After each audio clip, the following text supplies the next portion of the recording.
In 1986, humanity had exactly one chance. A single spacecraft, a window measured in hours, and then silence.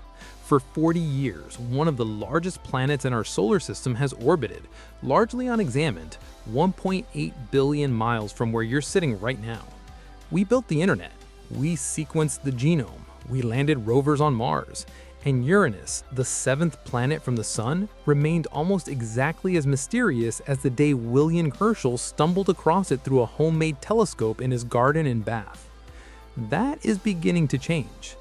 In the last 5 years, and with particular urgency in 2025, a cascade of discoveries has redrawn what we thought we knew about this strange, tilted, blue-green world.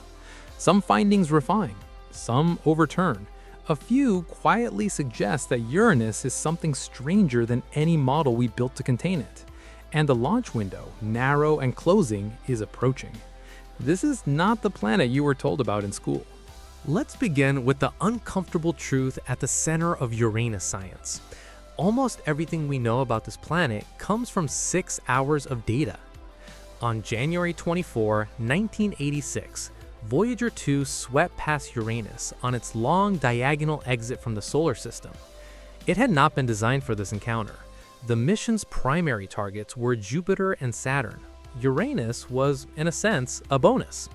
The spacecraft had hours of close proximity, not days. It collected what it could, transmitted what it could, and moved on. There would be no second pass. What it found was remarkable, and also, in retrospect, deeply incomplete. Voyager 2 recorded a planet that appeared still, almost eerily calm. The atmosphere showed only faint cloud structure. The magnetic field was bizarre, tilted nearly 59 degrees from the rotational axis, and offset from the planet's center by a full third of its radius. 11 new moons were identified, along with 2 new rings. The temperature readings confirmed what no one had quite expected. Uranus, at minus 224 degrees Celsius, holds the record for the coldest measured temperature of any planet in the solar system. Not Neptune, not Pluto, Uranus. And then the mission moved on, and science moved on. And for 4 decades, those 6 hours became the entire foundation of our understanding. That foundation is now being dismantled, carefully and systematically, by researchers who never left Earth. Uranus is grouped alongside Neptune as an ice giant. The name implies something solid and still, a frozen world drifting at the edge of the solar system. The reality is considerably stranger. The planet is 4 times the diameter of Earth, with a mass 14.5 times greater and a surface gravity only marginally lower than our own, about 89% of what you would feel standing on the ground right now. Beneath its hydrogen, helium, and methane outer atmosphere lies a deep mantle of what scientists call ices. Water, ammonia, and methane in forms that exist nowhere on the surface of our planet. These ices are not cold. The temperatures in the interior can reach close to 5,000 degrees Celsius. Under pressures of up to 600 gigapascals, methane molecules are broken apart, their carbon atoms compressed into something extraordinary, diamonds, falling slowly through the interior of Uranus. It is a haunting image, but it may not be accurate. In 2025, Luca Morf and Morf Helled at the University of Zurich published a study in Astronomy and Astrophysics that approached the question of Uranus's interior differently. Rather than beginning with assumptions and fitting data to them, they generated thousands of random interior models and compared each against observational constraints, what scientists call an agnostic approach. The results were unsettling in the best possible way. The composition of Uranus's interior, it turned out, is far less certain than anyone had assumed. The ratio of rock to water in the planet's mantle could vary enormously, from almost entirely water at one extreme to predominantly rock at the other. The study raised a possibility that challenges the very classification we use. Uranus and Neptune might not be ice giants at all. They might be rock giants. If the rock-dominated scenario holds, the implications extend beyond taxonomy. It would challenge fundamental models of how planets form in young solar systems, models that have underpinned planetary science for decades. The authors are careful. This is theoretical. The only way to know for certain is to go back. But the question has been asked, and it cannot be quietly ignored. Voyager 2 showed us a quiet planet. That impression did not survive the age of modern telescopy. In 2014, the W.M. Keck Observatory in Hawaii turned its attention to Uranus and found 8 significant storm systems erupting across the northern hemisphere, the most intense weather activity the planet had ever revealed in modern observation. The brightest single feature detected accounted for 30% of all light reflected from the planet at a wavelength of 2.2 microns.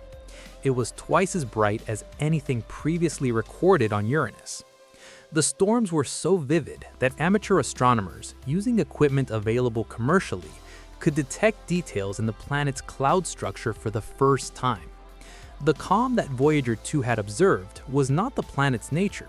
It was, as we now understand, a moment, one snapshot of a world in the middle of an 84-year seasonal cycle. A 20-year study by the Hubble Space Telescope, with results published in 2025, documented how dramatically Uranus's atmosphere changes across its extraordinary seasons. Because of its 97.77-degree axial tilt, the most extreme of any planet in the solar system, Uranus does not experience seasons the way Earth does. Each pole endures 42 years of continuous sunlight, followed by 42 years of complete darkness. For the entirety of Hubble's observation window, Uranus was moving through northern spring, its sun shifting slowly from equator toward pole. What Hubble recorded was a planet responding. Cloud activity peaked near the equinox of 2007. Aerosols in the upper atmosphere began thickening at the North Pole as the planet moved toward its 2030 summer solstice. A brightening so significant it is visible in archived imagery spanning 2 decades. The North Polar region, which appeared dark in observations from 2002, had become highly reflective by 2022. The South Pole, meanwhile, was moving into winter. The planet was breathing, seasonally, in a cycle no human being will live long enough to witness from start to finish. There is something in that worth sitting with. The Hubble team also identified atmospheric circulation patterns, gases sinking at the poles, rising elsewhere, driven by that impossible axial tilt.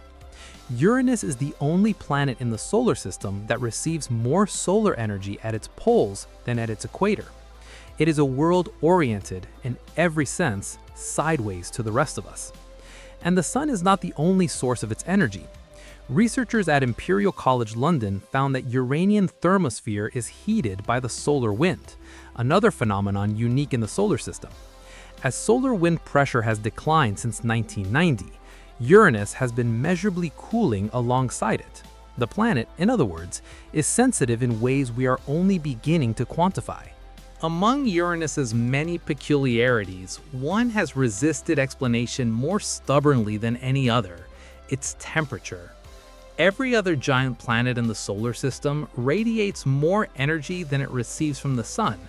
This excess heat is a fossil, the remnant warmth of formation, slowly leaking into space across billions of years.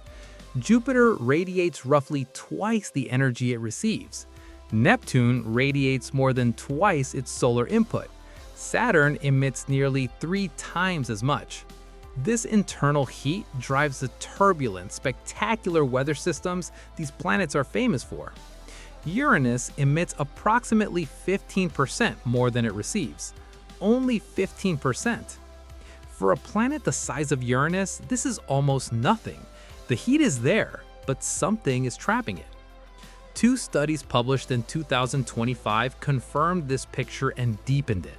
The current understanding, building on high-resolution impact simulations published in the Astrophysical Journal in 2018 by Jacob Kegerais and colleagues at Durham University, points toward a single catastrophic event as the explanation. The simulations modeled more than 50 different collision scenarios, attempting to reconstruct the Uranus we observe today. The results were consistent: Approximately 3 to 4 billion years ago, in the violent adolescence of the solar system, Uranus was struck by a protoplanet 2 to 3 times the mass of Earth. The collision was not direct, but glancing, a blow that, over a period of hours, delivered enough rotational force to knock the planet onto its side. The axial tilt we see today, the 97.77 degrees that makes Uranus the strange outlier among the planets, is the legacy of that moment. But the collision did more than tilt the planet. The simulations showed that much of the impacting body was absorbed into Uranus's interior, creating a shell of hot, high-entropy material deep within the mantle. Highly disordered matter of this kind does not conduct heat efficiently. It insulates. That ancient shell, deposited in a matter of hours some 4 billion years ago, appears to be acting as a thermal barrier, trapping the planet's internal heat and producing the anomalous cold we measure today. The collision is not just history. It is the explanation for almost everything strange about Uranus. When Voyager 2 flew past Uranus, its magnetometer returned data that left scientists confused for decades. On Earth, on Jupiter, on Saturn, magnetic fields emerge from the planet's core and align more or less with the rotational axis. This is what planetary dynamo theory predicts. Uranus does not do this. Its magnetic field is tilted nearly 59 degrees from its axis of rotation, and the field's origin point is offset from the geometric center of the planet by a third of its radius. The result is a magnetosphere of extraordinary asymmetry, a corkscrewing magnetotail that extends millions of kilometers into space, spinning as the planet rotates. What Voyager 2 actually recorded of this magnetosphere appeared smaller than models had predicted. That discrepancy went unexplained until 2024, when Jamie Jasinski at NASA's Jet Propulsion Laboratory and colleagues reanalyzed the original flyby data and published their findings in Nature Astronomy. The answer was elegant and somewhat ironic. Voyager 2 had arrived during a period of intense space weather. A solar event had compressed Uranus's magnetosphere, dramatically reducing its apparent size at precisely the moment of the only close observation in history. The magnetosphere, the new analysis suggests, is actually significantly larger and more dynamic than the 1986 data implied, and far more variable. It may fluctuate substantially as Uranus rotates, opening and closing like a valve in response to its own orientation relative to the solar wind. The underlying cause of the magnetic misalignment remains unresolved.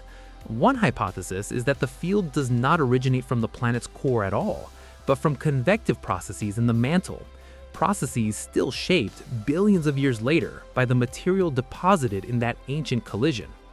The consequences of this misalignment, however, produce something that is easier to appreciate than explain. Uranus generates auroras that do not track its poles.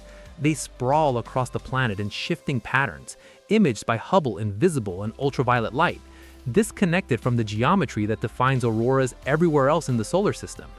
By studying a decade's worth of these images, scientists were recently able to calculate Uranus's rotation rate with a precision 1,000 times greater than any previous measurement. The planet completes one full rotation in 17 hours, 14 minutes, and 52 seconds, 28 seconds longer than Voyager 2's estimate.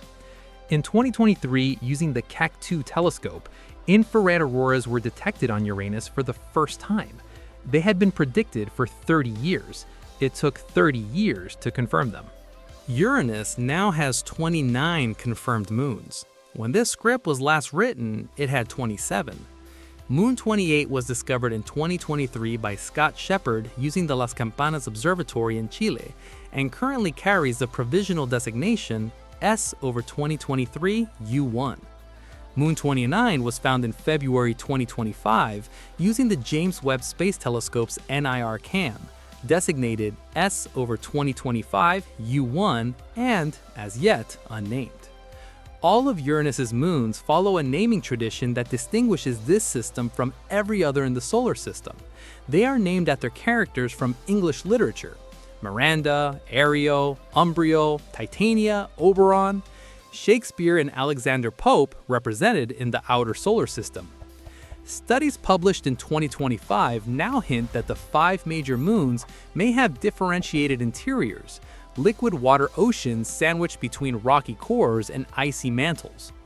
If confirmed, these would join a growing list of worlds in the solar system where conditions for liquid water exist beneath frozen surfaces. The implications are serious, even if premature. An orbiter mission equipped with the right instruments could begin to answer the question. The ring system, meanwhile, is one of the least examined in the solar system. 13 rings have been imaged in total, aligned with Uranus's tilted axis. So when Voyager 2 approached, they appeared as concentric circles, like a target. Their albedo is less than 2%, making them among the darkest material anywhere in the solar system. What exactly they are made of is unknown. Current hypotheses suggest water ice mixed with organic compounds or methane ice darkened by radiation. They were not discovered by direct observation. In 1977, astronomers watching Uranus move in front of a distant star noticed the star's light dimming twice, once before and once after the planetary disk. The rings had revealed themselves by blocking starlight. In April 2025, that geometry repeated.